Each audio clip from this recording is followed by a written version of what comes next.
Good evening.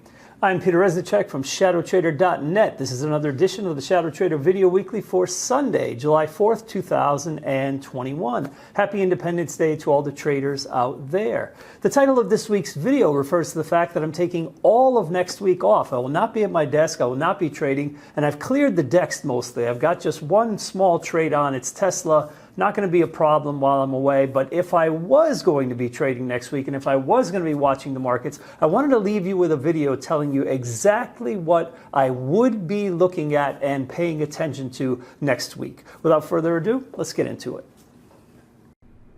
Okay, so what is the first thing that I would be thinking about if I was trading next week, which I won't? The first thing I would be thinking about is literally the huge amount of structure underneath us in the market profile, and I've purposely labeled everything for you guys to see. Those of you that are subscribers to my Peter's Pre-Market Perspective, you've been seeing this all week. I've been taking kind of a wide view and leaving it all here, but you can get it here from the video for free if you want. It is just staggering, for lack of a better word. It's absolutely staggering. I actually got an email earlier this week from my mentor in the market profile, Mr. Jim Dalton. You should definitely check out his work if you have not yet. He wrote a seminal book on this topic called Mind Over Markets and another book called Markets in Profile. And he sent me an email saying, wow, it's been a long time since I've ever seen such a disconnect between the momentum in the market and the market-generated information that the profile is giving us. And what he meant by that was the fact that momentum traders just continually keep pushing this market higher and higher like this, but at the same time, you have all of this structural stuff building underneath. And you can think about this very simply, that momentum traders are in control, and when momentum traders are in control, they just sort of bullet forward constantly, and they don't come in and retest points of control where there are high volume nodes, and they also buy pullbacks to very, very nuanced areas, and that's what we call a weak low. And I have not seen 3 week lows like this concurrently in a long time, and also this many virgin points of control stacking up in such a short time. Usually if you get a lot of VPOC stacking, remember a VPOC is nothing more complicated than a virgin point of control. It means when the market didn't come back to retest the highest volume level of the prior day. Very simple. So you can see here, this is VPOC from 6:30. Very simply, this level is where the most volume was spent. It's also where the most time was spent that day, which is important because it's the widest part of the profile. And you can see that in subsequent sessions, it was not tested at all. And that's basically makes it into a VPOC. And the thinking is that when too many of these VPOCs get stacked up, the market is ripe for a liquidation break. Be aware of that. Doesn't mean that you're going to have a protracted bear market. It just means a liquidation break. If you don't know what a liquidation break is, I highly recommend you go to ShadowTrader.net, scroll down to the bottom of the screen, on the homepage at the footer, and click on the glossary, and then you'll have a better understanding of some of the terms that I talk about in this video. But just looking at all this structure, again, it's pretty staggering. There is a lot of stuff below us. So let's just start from the top. I've labeled the POC from Friday. Obviously, that's not going to be in play potentially until Tuesday. We have a small gap here that needs to be filled. We have a virgin point of control from July 1st here. This is a weak low. Why is it weak? It's weak because the low is right down to a prior high, which means that it's a very nuanced area that only a very short-term trader would buy. So think of it that way. Then you have another virgin point of control from 6:30. You have another weak low. Why? Because it matches up with the prior day's low. You have another VPOC. You have another weak low here. Why? Because it matches up with the prior day's low. So again, that's a weak low. Then it gets even more interesting right here, because you have two virgin points of control that are very prominent. When the point of control is very wide like this, the odds favor quite strongly that somewhere in the next couple of sessions you'll test that area. Well, guess what? We didn't, and we did it again also down here. This virgin point of control was prominent as well, and in between those two prominent VPOCs that didn't get tested, we have yet another unfilled gap. So keep that in mind. You've got a gap there, that's a second one, and there's a VPOC over here from 622, and that one was also, as you can see here, RTH low, ONL 2 times, right? It was important because there are 3 lows there coming down to where? Right, just kind of above a POC. Obviously that POC, I don't believe that POC got tested exactly. No, it did not. So that also is still a VPOC, as I said, but it's a key area because you've got these 3 lows. So when you look at all of this and you just put it all together, just basically keep it in mind. This is, to be honest with you, this is the perfect definition, if you will, of what I call carry forward and narrative. All right, this is very, very important. You carry forward all of this stuff in your narrative. Every day when structure doesn't get repaired, you keep it in your narrative. It stays in the narrative until it gets repaired. Okay, so just keep all of this in mind. And if you're watching this video and you think that a liquidation break could be starting, write down all of these levels and they will give you targets of where the ES futures will probably go. And you'll be very surprised that if it is indeed just a liquidation break, and I think in this market, you know, if we were to turn around here, we probably just get a liquidation break and not a more protracted move down, because I was saying that I don't think the market will do that until it has a better idea what the Fed is doing.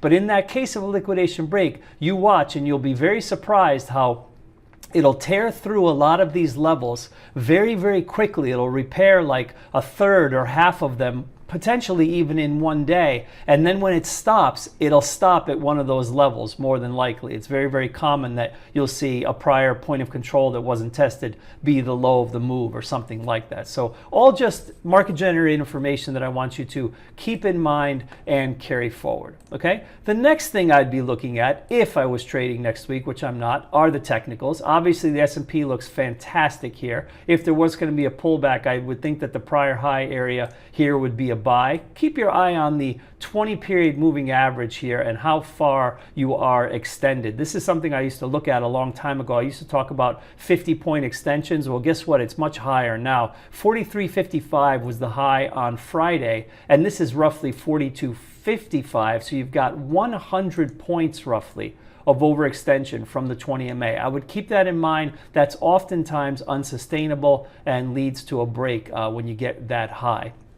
All right, let's take a quick look at 2 others. NDX looks fantastic here. Same thing, just kind of chugging higher. Also overextended from the 20. And the rut, the wild card, as I always call it, is acting wild. And notice that it actually had a very bearish day on Friday. What does that mean? Does it mean risk off? Not sure. Lots of times the weakness in the rut is a risk off signal. If it's weak, we shall see. Again, just one data point, something to carry forward. Okay, next, what would I be looking at? I would be paying attention to the bond market, although I would admit this is a more longer term signal, but it's basically very simple. Yields are going down, prices are going up, which tells me that there's demand for long-term treasuries. You can see here, this is a 20-year ETF of the 20-year U.S. Treasury, and prices are going up. So it tells me that there's demand for these, and yet there's rampant demand for equities. Again, this is a longer term signal. This could go on for a while, but I do think it's noteworthy that we broke trend. As you know, I'm a technician, so I'm always thinking in terms of trend line breaks, and notice that instead of rolling over, bonds actually rallied and they're moving to the upside. So just keep it in mind. Again, just one data point, but if equities are screaming higher, then why is money moving into these treasuries? Just a question to ask yourself. All right, next thing I'd be looking at is keeping the yield chart on. It is still rolling over and going lower. NASDAQ tech stocks have proven to be somewhat sensitive to this. It's not really an all-out drop. It's still kind of maintaining just this bullish flag. So I would keep, at least the quarter of my eye. I would keep that TNX chart up. And last but not least, I would look at the VIX. Okay, this is noteworthy only because how low it is and how much it collapsed in the last 2 days. We had a reading up here in the mid-16s, and then we've come down into the end of the week to a low of 14.25. And if we put this up on a weekly, notice that we are potentially heading back down to these doldrums here. And it's a move when you get down to like these doldrums here. This is when I think you need to really, really just take note and be aware that this is at least the environment into which a larger break could occur. That, right, you're gonna, that if you're sitting on a 12 VIX basically my theory is you have a lot bigger chance that a break is going to occur, or even a protracted downtrend that might last some time. You can see here, this is like measured in weeks, when the VIX is, say, basically between 14 and 12. So just keep that in mind. You're coming close to where this floor is, and generally if there's going to be a lift in volatility, it would happen from that very low level.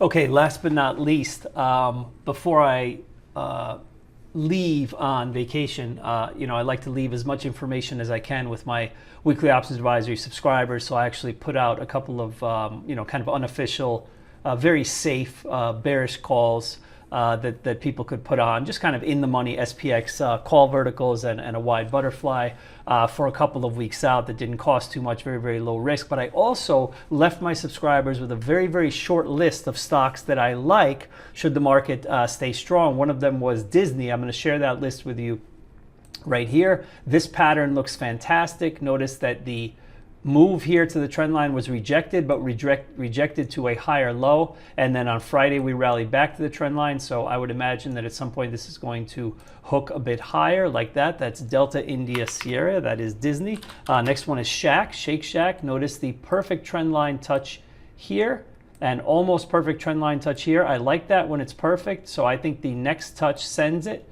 So if you can see that trend line move, or those prices rather move higher up to that trend line, you should be looking for that as a potential buy. TTD is another one. It's also a trend line break play, but is just consolidating under it, just kind of bubbling under. So this bull flag will build out. Notice that the move here was on huge increase in volume, which is bullish. And last but not least, I also like SHOP, which is SHOP, Shopify, which is a similar pattern to the last one. Notice that you had a trend break here, big volume on the run up, smaller volume on the pullback, and you have this bull flag happening here in Shopify. So again, I am not trading next week, but if I was, these are all of the things that I would be looking at that I think are important, that I think everybody else should be keeping on their radar in the week to come.